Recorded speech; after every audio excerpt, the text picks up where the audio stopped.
여러분, 안녕하세요. 대한민국의 부와 지혜를 책임지는 경제 크리에이터 웰컴 투 슈카월드가 아니고 여러분의 경제 멘토입니다. 오늘 조금은 무섭고 하지만 반드시 알아야 할 이야기를 해볼까 합니다. 이 이야기가 여러분의 자산을 지키고 나아가 재정적 축복을 쌓아 올리는 지혜가 되길 바랍니다.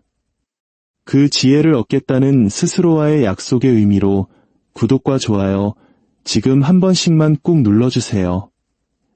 여러분의 클릭 한 번이 부의 길을 여는 첫걸음이 될 겁니다. 자, 상상해보세요. 1929년 9월 찰스 미첼이라는 평범한 미국 중산층 남자가 있었습니다. 브루클린에 번듯한 집 한 채, 자동차 2대, 그리고 주식 계좌엔 $45,000가 있었죠. 지금 돈으로 환산하면 약 $80만, 우리 돈으로 10억 원이 넘는 자산입니다. 그는 안락했고 안정적이었고 미래를 걱정하지 않았습니다.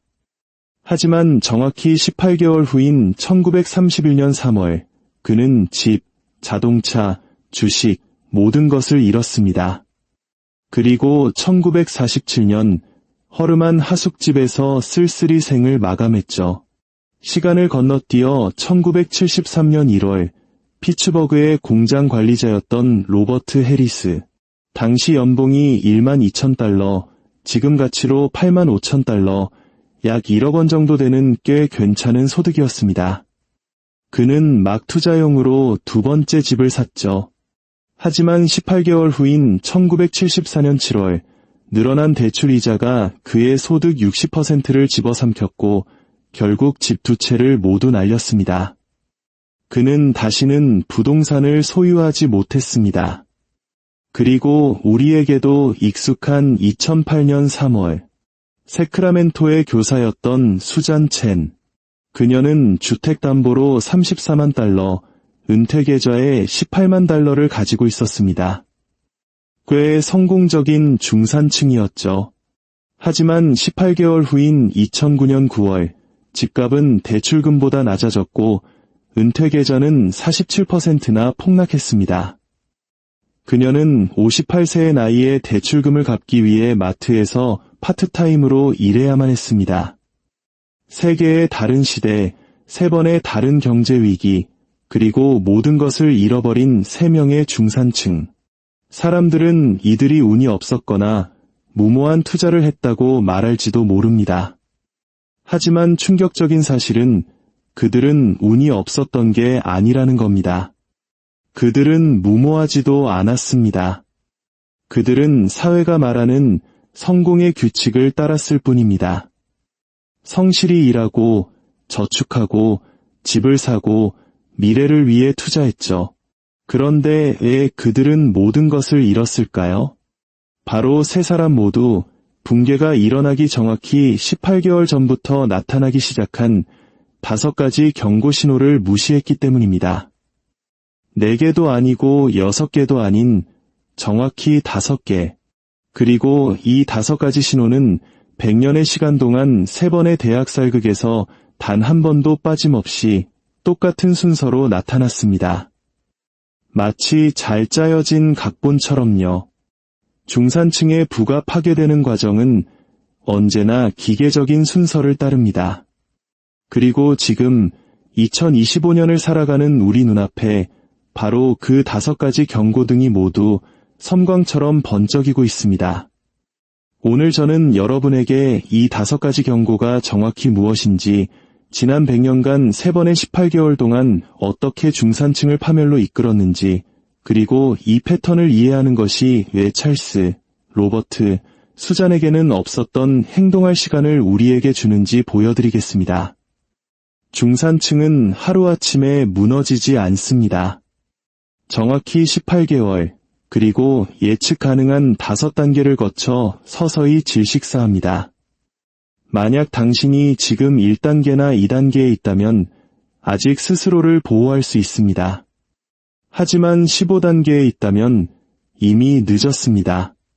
자, 그렇다면 우리는 지금 몇 번째 단계에 와 있을까요? 지금부터 똑똑히 보여드리겠습니다. 역사적 사례를 보기 전에 먼저 이 5가지 경고 프레임워크를 이해해야 합니다. 이건 그냥 무작위 경제 지표가 아닙니다. 한번 시작되면 멈추기 거의 불가능한 기계적인 연쇄 반응, 일종의 도미노입니다. 경고 1. 중산층을 향한 신용 긴축. 은행이 대출 창구를 닫기 시작합니다. 그런데 모두에게 닫는 게 아닙니다. 대기업이나 부자들에게는 여전히 문이 열려 있습니다. 오직 집이나 차를 사려는 혹은 작은 가게를 확장하려는 평범한 사람들, 바로 우리 같은 중산층에게만 빗장을 겁니다. 대출 승인율은 떨어지고 기준금리가 낮아도 중산층이 체감하는 대출금리는 올라갑니다.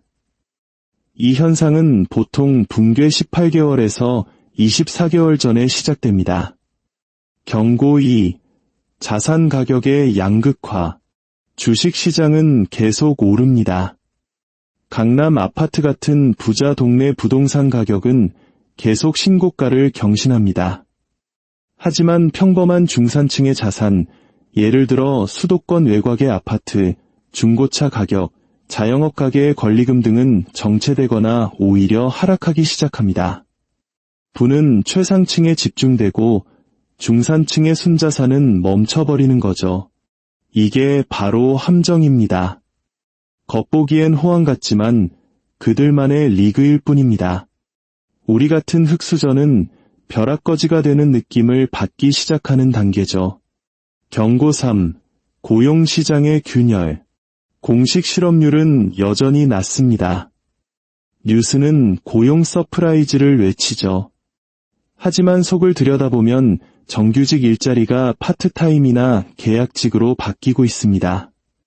회사는 복리후생을 줄이고 야근 수당은 사라집니다. 물가 상승률을 감안한 실질 임금은 오히려 감소하기 시작하죠. 중산층은 똑같은 시간 혹은 더 많은 시간을 일하지만 손에 쥐는 돈의 구매력은 줄어듭니다. 이 현상은 붕괴 12개월에서 18개월 전에 나타납니다. 경고 4. 필수 생활비의 폭발. 공식 소비자물가 지수가 아닌 중산층 가정이 실제로 지출하는 항목들의 가격이 폭등합니다. 주거비, 의료비, 교육비, 보육비, 식료품, 에너지 비용 같은 것들이죠. 임금은 1년에 2~3% 오르는데 이런 필수 비용은 8%, 10%, 12%씩 미친 듯이 오릅니다. 이때부터 중산층 가정은 적자 인생을 살기 시작합니다. 신용카드, 마이너스 통장, 주택담보대출 등 생활 수준을 유지하기 위해 빚을 내기 시작합니다. 경고 5. 내부자들의 현금화. 부자들이 팔기 시작합니다.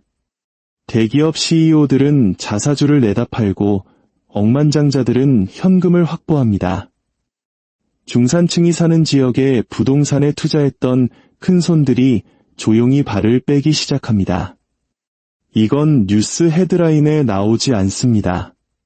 금융감독원 공시, 부동산 등기부등본, 아주 세세한 자료들 속에서만 보이죠. 똑똑한 돈, 스마트머니는 중산층이 위험을 감지하기도 전에 이미 탈출하고 있습니다. 이 5가지 경고는 무작위로 나타나지 않습니다. 반드시 순서대로 나타납니다. 신용이 먼저 마르고 자산 양극화가 뒤따릅니다. 다음으로 고용시장에 금이 가고 생활비가 폭발하며 마지막으로 내부자들이 탈출합니다. 5번 경고등이 켜지면 붕괴가 가속화되기까지 12개월도 채 남지 않았다는 신호입니다. 그리고 가장 중요한 부분, 중산층이 뭔가 이상하다고 느끼기 시작할 때, 뉴스에서 연일 위기를 떠들 때, 주변 사람들이 모두 요즘 힘들다고 말할 때, 그때는 이미 14개월, 15개월이 지난 시점입니다. 행동할 수 있는 창문은 이미 닫힌 후죠. 자, 이제 이 시나리오가 미국 역사에서 3번에 걸쳐 얼마나 소름 돋게 똑같이 반복되었는지 그리고 지금 우리는 이 시퀀스에 어디쯤 와 있는지 보여드리겠습니다. 먼저 1929년으로 가보죠. 주식시장이 폭락한 검은 화요일 10월 29일이 아닙니다. 그건 이미 13개월 차에 벌어진 사건입니다. 저는 여러분을 18개월 전인 1928년 9월로 데려가겠습니다. 5가지 경고가 막 나타나기 시작한 그 순간으로요. 경고 1은 1928년 9월에 나타났습니다. 연방준비제도 가 주식시장 과열을 우려해 일반 서민들을 대상으로 신용을 제한하기 시작했습니다. 부자가 아니라면 주택담보대출이나 자동차 대출 승인이 어려워지고 금리가 올랐습니다. 하지만 부자들은 소득이 아닌 주식을 담보로 얼마든지 돈을 빌릴 수 있었죠. 경고인은 1929년 1월에 나타났습니다. 다우지수는 9월까지 300에서 381로 치솟았습니다. 하지만 디트로이트, 시카고 같은 중산층 도시들의 집값은 이미 1928년 말에 정점을 찍고 있었습니다. 이웃들이 주식으로 돈 버는 걸 본 중산층들은 뒤처지는 기분을 느꼈고 영끌에서 주식시장에 뛰어들었습니다. 90% 레버리지를 쓴 신용거래로 말이죠. 이것이 바로 덫이었습니다. 경고 3은 1929년 3월에 나타났습니다. 공장의 초과 근무 시간이 줄기 시작했습니다. 아직 해고는 아니었지만 포드 자동차는 교대 근무를 줄였고 제철소는 토요일 근무를 없앴습니다. 중산층의 소득은 줄어들기 시작했지만 주식시장에서 돈을 벌고 있다는 착각 때문에 아무도 눈치채지 못했습니다. 경고사는 1929년 6월에 나타났습니다. 6개월 만에 식료품 가격이 8%나 뛰었습니다. 서민 동네의 주거비는 소득보다 빠르게 올랐습니다. 하지만 사람들은 소비를 줄이지 않았습니다. 빚을 내서 생활 수준을 유지했죠. 가계부채는 사상 최고치를 기록했습니다. 경고5는 1929년 8월에 나타났습니다. 조셉 케네디, 버나드 바루크 같은 부유한 내부자들은 주식을 현금으로 바꾸기 시작했습니다. 한 번에 답한 게 아니라 꾸준히 조용히 시장을 빠져나갔습니다. 대폭락 2달 전 스마트머니는 이미 탈출을 완료했습니다. 그리고 마침내 18개월 시퀀스의 13개월 차인 1929년 10월 29일 주식시장이 하루 만에 12% 폭락했습니다. 90% 신용으로 주식을 샀던 중산층은 즉시 파산했습니다. 1,000달러를 내고 9,000달러를 빌려 1만 달러어치 주식을 샀는데 그 가치가 7,000달러가 된 겁니다. 빚 9,000달러를 갚아야 하니 모든 걸 잃고도 2,000달러의 빚이 남았죠. 하지만 이게 끝이 아니었습니다. 진짜 파괴는 그 후 5개월 동안 일어났습니다. 18개월 차인 1931년 3월, 실업률은 15%에 달했고 은행은 줄도산했습니다. 폭락을 견뎌냈던 중산층마저 일자리를 잃고 대출금을 갚지 못해 집을 잃었습니다. 서두에 말했던 찰스 미첼은 검은 화요일에 모든 걸 잃은 게 아닙니다. 그 후 18개월간 이어진 고통스러운 과정 속에서 직장을 잃고 집을 압류당하며 헐갑의 자산을 처분해야 했습니다. 이것이 중산층이 모든 것을 잃는 방식입니다. 폭락 그 자체가 아니라 그 뒤에 오는 느리고 고통스러운 붕괴 과정에서 말이죠. 자, 44년 후인 1973년으로 가봅시다. 시대도 위기의 종류도 달랐지만 5가지 경고와 18개월의 타임라인은 복사 붙여넣기 한 것처럼 똑같았습니다. 스태그플레이션의 시대였죠. 경고 1. 연준이 인플레이션을 잡기 위해 금리를 올리자 중산층의 주택담보대출 문턱이 높아졌습니다. 경고 2. 주식시장은 고점 근처에 있었지만 레비타운 같은 교외 중산층 주택 가격은 이미 하락하고 있었습니다. 경고 3. 철강, 자동차 공장들이 초과 근무를 줄이기 시작했습니다. 소득은 줄고 물가는 오르는 최악의 조합, 스태그플레이션이 시작된 겁니다. 경고 4. 오일 쇼크로 유가가 폭등하고 식료품 가격이 1년 만에 20%나 뛰었습니다. 중산층은 생활비 압박에 신용카드를 쓰기 시작했습니다. 경고. 기업 내부자들과 부유한 부동산 투자자들이 서민 지역의 임대주택과 소규모 사업체들을 매각하며 탈출을 시작했습니다. 그리고 18개월 차인 1974년 12월 주식시장은 고점 대비 45% 폭락했고 실업률은 9%에 달했습니다. 로버트 해리스는 드라마틱한 사건 하나로 집을 잃은 게 아닙니다. 18개월 동안 야근이 사라져 소득은 줄었는데 대출금은 그대로였고 식비와 유류비는 2배로 뛰었습니다. 빚으로 버티다 결국 파산한 겁니다. 1929년과 소름 돋게 똑같은 기계적 시퀀스였죠. 이제 가장 최근의 기억, 2008년입니다. 사람들은 리먼 브라더스가 파산한 2008년 9월을 기억하지만 그건 13개월 차였습니다. 5가지 경고는 18개월 전부터 울리고 있었습니다. 경고 1. 은행들이 갑자기 서브프라임 모기지 대출을 중단했습니다. 중산층을 향한 신용창구가 쾅 닫혔습니다. 경고 2. 주식시장은 사상 최고치를 경신했지만 피닉스, 라스베이거스 같은 중산층 지역의 집값은 이미 3개월 전부터 떨어지고 있었습니다. 자산의 대부분이 집에 묶여있던 중산층은 부자들이 주식으로 돈 버는 동안 이미 자산을 잃고 있었습니다. 경고 3. 공식 실업률은 낮았지만 소매, 건설, 제조업 분야의 정규직 일자리가 사라지고 있었습니다. 경고 4. 유가가 갤런당 4달러로 치솟고 식료품, 유료비가 급등했습니다. 중산층은 집값 하락과 고용 불안 속에서 생활비 폭탄까지 맞았습니다. 경고. 헤지펀드 매니저 존 폴슨 같은 내부자들은 이미 부동산을 공매도하고 현금을 확보하며 탈출하고 있었습니다. 그리고 13개월 차인 2008년 9월, 리먼이 무너졌습니다. 하지만 진짜 파괴는 그 후 5개월 동안 일어났습니다. 실업률은 10%까지 치솟았고 중산층은 주택 자산 7조 달러를 잃었으며 은퇴 계좌는 40%나 증발했습니다.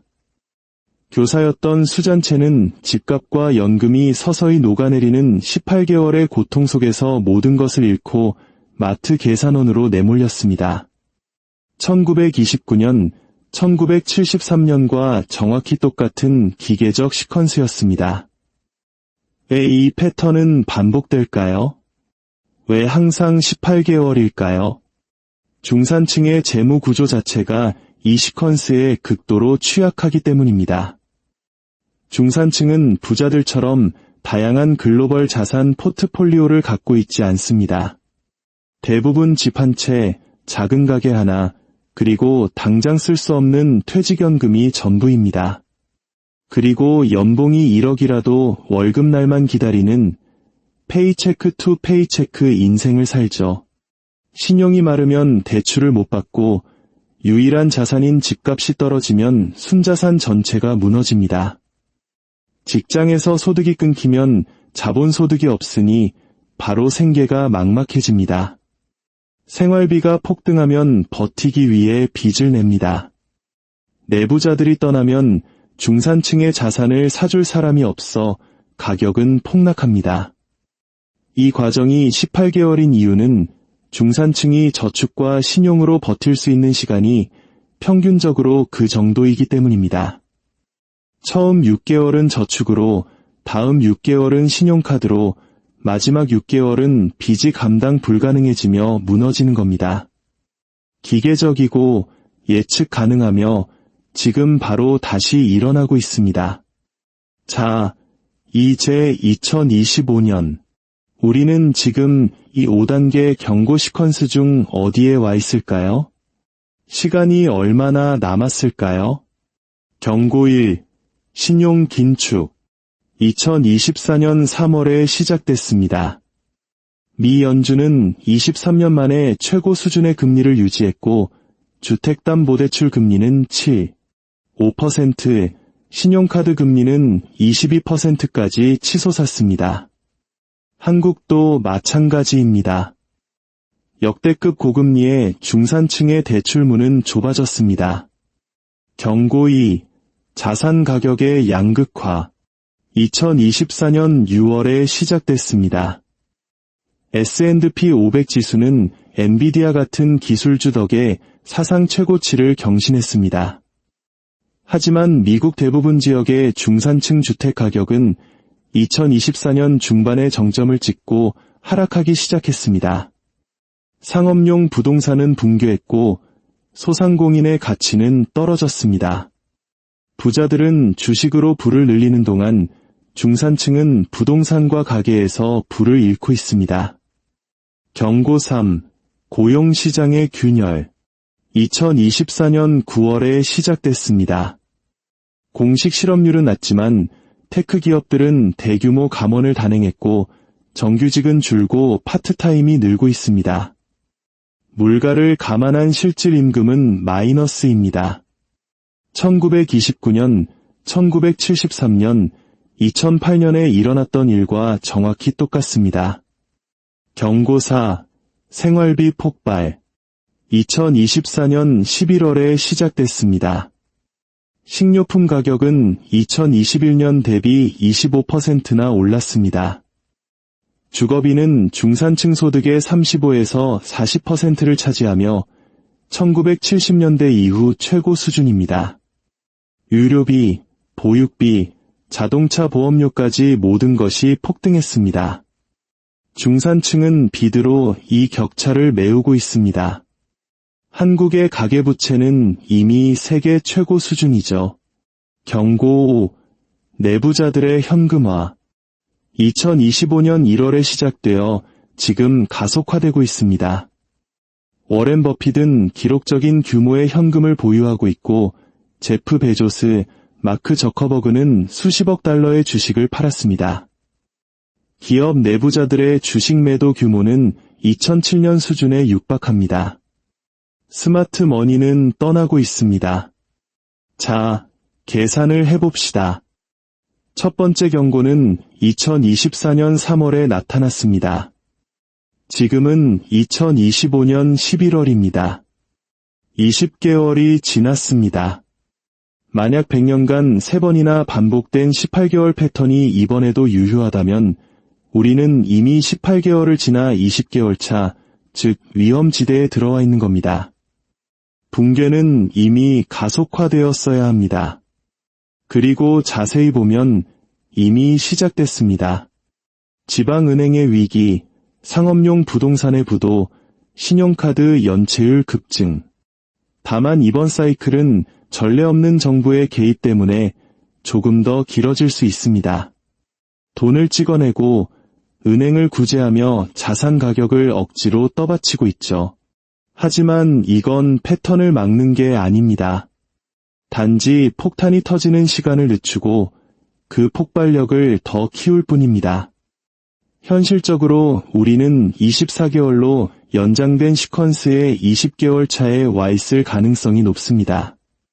이는 앞으로 6개월에서 12개월 안에, 즉 2025년 말에서 2026년 중반 사이에 모든 것이 무너지는 가속 구간이 온다는 것을 의미합니다.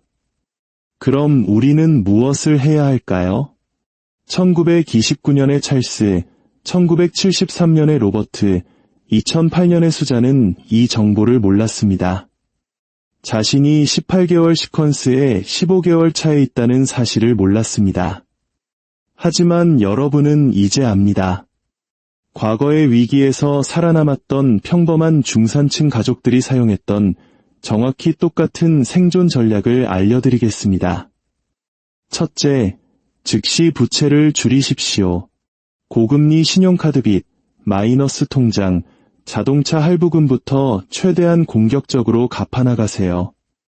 소득이 줄거나 직장을 잃는 18에서 24개월 차 구간에서 빚은 당신을 파괴할 것입니다. 둘째, 현금 비중을 늘리십시오. 최소 6개월치 생활비를 투자하지 않은 생연금으로 보유하세요. 현금은 쓰레기라는 조언은 평시에나 맞는 말입니다. 지금은 붕괴 시퀀스의 20개월 차입니다. 현금은 실직 상태에서 당신을 생존하게 하고 가장 중요하게는 모두가 공포에 질려 자산을 내던질 때 바닥에서 헐값의 자산을 매입할 기회를 줍니다. 셋째, 당신의 직업을 지키십시오. 직장에 다니고 있다면 대체 불가능한 인재가 되세요. 회사는 가장 먼저 애매한 직원부터 자릅니다. 이기 산업에 있다면 해고가 가속화되기 전에 이직을 고려하세요. 넷째, 소득원을 다각화하십시오. 과거에 파산한 중산층은 모두 단 하나의 소득원, 즉 직장에 의존했습니다. 월 50만 원, 100만 원이라도 부수입을 만드세요. 당신의 취약성을 줄여줄 완충제가 될 겁니다. 다섯째, 현재 가격으로 자산을 매입하지 마십시오. 가장 어려운 조언입니다. 주식은 사상 최고가이고 AI가 모든 것을 바꿀 것이라고들 합니다. 하지만 기억하세요. 경고2. 자산 가격의 양극화. 부자들의 자산만 오르고 있을 뿐 중산층의 자산은 곧 떨어질 겁니다. 비싼 집을 영끌에서 사지 마세요. 기록적인 밸류에이션의 주식을 사지 마세요. 기다리세요. 붕괴가 가속화된 후 24개월에서 36개월 차의 자산 가격은 30에서 50% 폭락할 것입니다. 그때 현금을 가지고 빚이 없고 스스로를 지켜낸 사람들은 바닥에서 자산을 주워 담아 세대를 뛰어넘는 부를 이룰 것입니다. 여러분은 1929년의 찰스, 1973년의 로버트, 2008년의 수잔이 갖지 못했던 것을 가졌습니다. 여러분은 패턴을 압니다. 5가지 경고를 압니다. 우리가 20개월 차에 있다는 것을 압니다. 앞으로 6에서 12개월 안에 무슨 일이 일어날지 압니다. 문제는 행동할 것인가입니다. 대부분의 사람들은 이 영상을 보고 흥미롭네 하고 넘긴 뒤 아무것도 하지 않을 겁니다. 그리고 12개월 후 찰스, 로버트, 수잔처럼 되겠죠. 하지만 여러분은 이것이 단순한 역사가 아니라 100년간 검증된 경고 시스템이며 지금 우리 눈앞에서 빨간불을 번쩍이고 있다는 것을 깨달을 수 있습니다. 중산층은 18개월 안에 다시 한번 모든 것을 잃을 위기에 처해 있습니다. 똑같은 5가지 경고, 똑같은 기계적 시퀀스입니다. 이 영상을 통해 이전에는 보지 못했던 패턴을 보셨다면 이 사실을 알아야 할 소중한 사람에게 공유해 주십시오. 앞으로 12개월이 위기에서 살아남는 자와 모든 것을 잃는 자를 결정할 것입니다. 경고등은 모두 켜졌습니다.